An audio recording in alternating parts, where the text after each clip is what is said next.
तुम्ही गुप्तधनाच्या शोधात आहात का? तुमच्या घरातही कुठेतरी पूर्वजांचं जुनं धन लपलं असू शकतं का?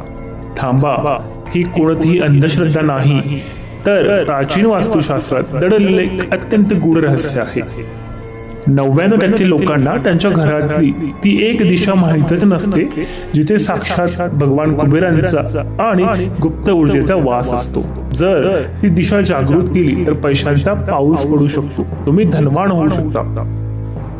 नमस्कार मित्रांनो, आजचा हा व्हिडिओ तुमच्या आयुष्याला आणि आर्थिक स्थितीला कायमची कलाटणी देऊ शकतो. आज मी तुम्हाला वास्तुशास्त्रातील आणि मान्यतानुसार ती रहस्यमय दिशा आणि अचानक धनलाभ घडवून आणणारे असे ते 3 गुप्त उपाय सांगणार आहे, जे प्राचीन ग्रंथांमध्ये लपवून ठेवले आहे. व्हिडिओ शेवटपर्यंत नक्की बघा, कारण त्याचा तिसरा उपाय साक्षात एक चमत्कार आहे. सर्वात आधी पाहूया ती दिशा.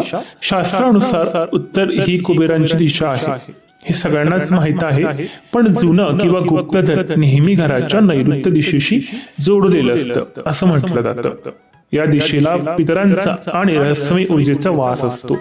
जर तुमच्या घराची नैऋत्य दिशा दूषित असेल तर आलेला पैसा अचानक पाण्यासारखा वाहून जातो. पण जर तुम्ही ही दिशा एका विशिष्ट उपायाने जागृत केली तर पैशांचे बंदिस्त मार्ग रातोरात उघडतात. आता ऐका ते 3 अंगावर काटा आणणारे आणि अत्यंत प्रभावी उपाय. विश्वास असेल तरच व्हिडिओ पुढे बघा.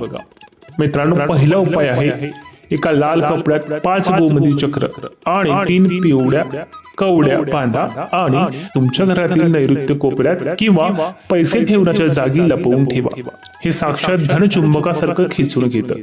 दुसरा उपाय, दर शुक्रवारी संध्याकाळी 3 सांजेला देवघरात एक तुपाचा दिवा लावा आणि त्यात 2 अखंड लवंगा टाका. जळत्या लवंगीचा धूर घरातील सर्व दारिद्र्य आणि नकारात्मक शक्ती भस्म करतो आणि माता लक्ष्मीला तो आमंत्रित करतो. तिसरा आणि सर्वात मोठा उपाय, हा उपाय अत्यंत गुप्त आहे.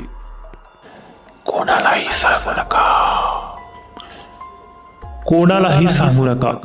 रात्री झोपण्यापूर्वी तुमच्या तिजोरीवर उजवाड ठेवा, डोळे बंद करा आणि पूर्ण श्रद्धेने फक्त 11 वेळा ओम श्रीम ह्रीम क्लीम महालक्ष्मी नमः या शक्तिशाली बीज मंत्राचा जप करा.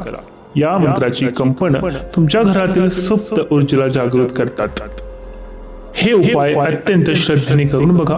जर तुम्हाला ही दैवी माहिती आवडली असेल तर व्हिडिओ आत्ताच लाईक करा. कमेंट मध्ये पूर्ण श्रद्धेने जय माता दी, जय महालक्ष्मी किंवा ओम कुबेराय नमः नक्की लिहा आणि व्हिडिओ शेअर करायला विसरू नका.